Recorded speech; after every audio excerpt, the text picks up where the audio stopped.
Salut à tous, c'est Cédric du Flinch Channel et prenons le temps d'observer ce Lego Star Wars de clone Commander Cody 775-108.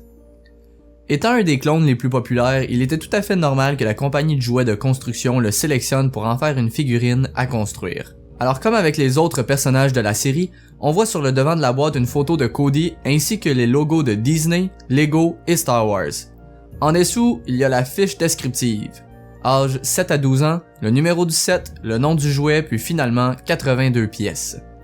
Sur un côté, une image nous montre qu'un système de ball joint est utilisé pour attacher les pièces ensemble et derrière, on voit la taille de la figurine, des photos des interactions possibles et des images des autres sets.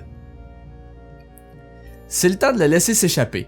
La boîte contenait le livret d'instructions, 2 sacs de pièces et une pièce squelettique. Passons à la construction rapide et retrouvons-nous après pour la review.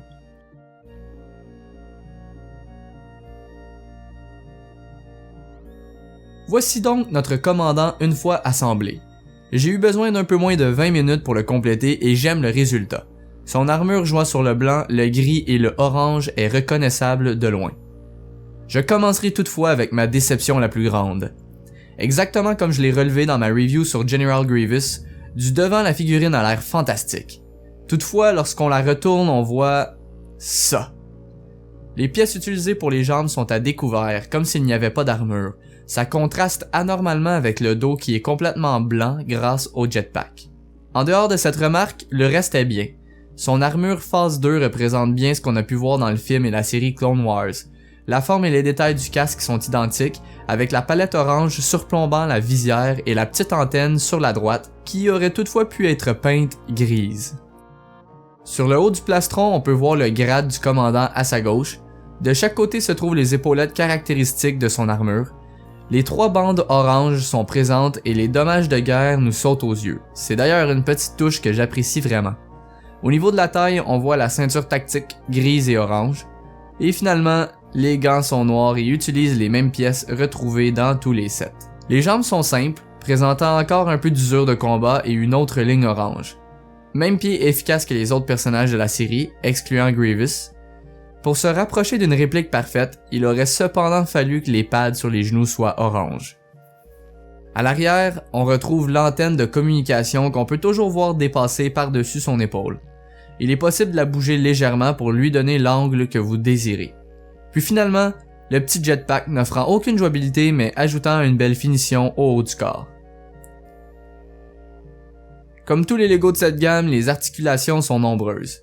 Toutes les pièces étant rattachées par ball joint, il est possible de les mouvoir dans toutes les directions. On peut monter et descendre la tête et la tourner à 360 degrés. On peut faire la rotation des bras et plier le coude. Les jambes montent comme ceci, puis on peut plier le genou et pivoter le pied. Il nous vient aussi avec son Blaster Rifle, qui est une longue addition de petits joints et de petites pièces et qui se termine par un long canon. C'est pas parfait, mais un vif coup d'œil permet de savoir de quoi il s'agit. Il y a 2 poignées qu'il suffit d'insérer dans ses mains. On peut lui en faire tenir juste une ou les deux, tout dépend du look de présentation que vous cherchez.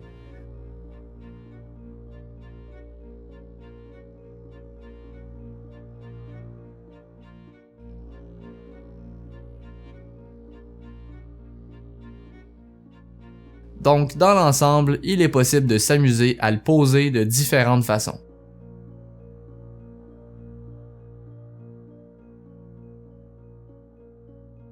Si on le mesure, il fait environ 9 pouces. On peut ensuite le comparer avec Vader de la même série ainsi qu'avec Grievous. Alors voilà, c'est le Lego Star Wars de clone Commander Cody 775-108. Il y a quelques omissions au niveau de la peinture et le derrière des jambes aurait dû être inspiré du modèle utilisé pour Vader, mais il n'en demeure pas moins que c'est un jouet intéressant et qu'il aura sa place lorsque présenté sur tablette avec les autres. Pour voir tous les produits Star Wars de Lego, rendez-vous sur le www.lego.com/Star Wars. Si vous avez aimé ma review, je vous invite fortement à appuyer sur le petit pouce levé, à commenter ce que vous pensez du traître et si ce n'est pas déjà fait, à vous abonner à ma chaîne afin de ne manquer aucune review des jouets les plus chouettes. Vous pouvez également me trouver sur Facebook, Twitter et Instagram aux liens qui sont accessibles dans la boîte ci-dessous. Et je vous dis à la prochaine fois.